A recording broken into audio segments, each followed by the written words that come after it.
Hey there, beautiful people. Today, we're diving into a topic that might seem a little intimidating at first. We're talking about sample size calculation in research papers.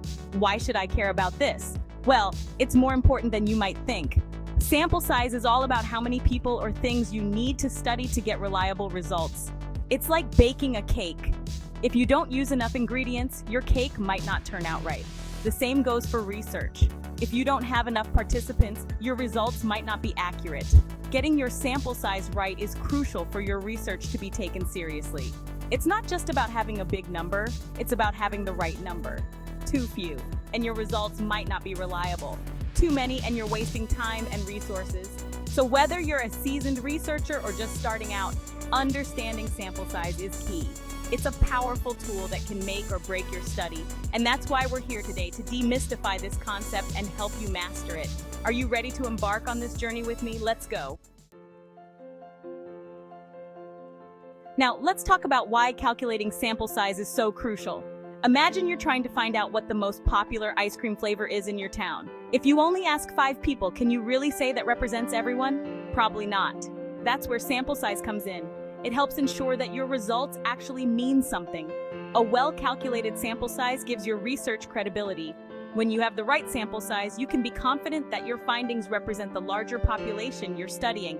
The right sample size can save you time and money too. If your sample is too small, you might miss important trends or differences. But if it's too large, you could be wasting resources. It's all about finding that sweet spot. Like Goldilocks finding the perfect porridge, you want your sample size to be not too big, not too small, but just right for your research. And that's the power of understanding sample size calculation. All right, now let's roll up our sleeves and get into the nitty-gritty. Calculating sample size might sound like rocket science, but I promise you, it's not. We're going to break it down into simple steps that anyone can follow. First things first, you need to decide on your margin of error. This is how much wiggle room you're willing to allow in your results. Next, you'll need to choose your confidence level. Most researchers use 95% or 99%. You need to estimate the standard deviation of your population. If you're not sure, you can use 0.5. It's a safe bet that works in most cases. Finally, you'll plug all these numbers into a formula or use an online calculator. And voila, you've got your sample size, but remember, this is just a starting point. You might need to adjust based on your specific research needs or practical constraints. The key is to be flexible and realistic. And don't forget, if you're ever unsure, it's okay to ask for help. The most important thing is that you're taking the step to make your research as strong as it can be. Section 4, Avoiding Pitfalls, Common Mistakes in Sample Size Calculation. Now, let's talk about some common mistakes people make when calculating sample size.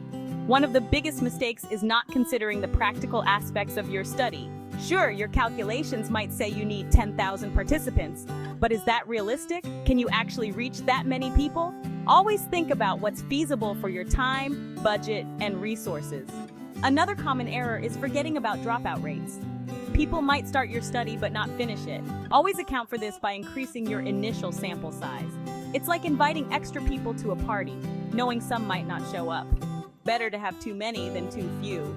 Lastly, don't fall into the trap of thinking bigger is always better. Sometimes a smaller, well-chosen sample can be more effective than a larger, poorly selected one. Quality over quantity, folks. Remember, it's about finding that sweet spot that gives you reliable results without wasting resources. And with these tips, you're well on your way to mastering sample size calculation. And Section 5, Empowering Your Research. Putting sample size knowledge to work. We've come a long way, haven't we? We've explored what sample size is, why it's important, how to calculate it, and even how to avoid common mistakes. Now, it's time to put all this knowledge to work. Because knowledge is power, but only when we use it. Remember, calculating sample size isn't just a box to tick off. It's a powerful tool that can elevate your research to new heights. It gives your work credibility and ensures that your voice is heard. As you go forward with your research, keep these lessons in mind. Be thoughtful about your sample size. Consider your research question, your resources, and your goals. Don't be afraid to adjust if needed, and always be ready to explain your choices. Remember, transparency is key in good research. With practice and patience, calculating sample size will become second nature. So go out there, be confident, and let your research shine because you've got this and I believe in you.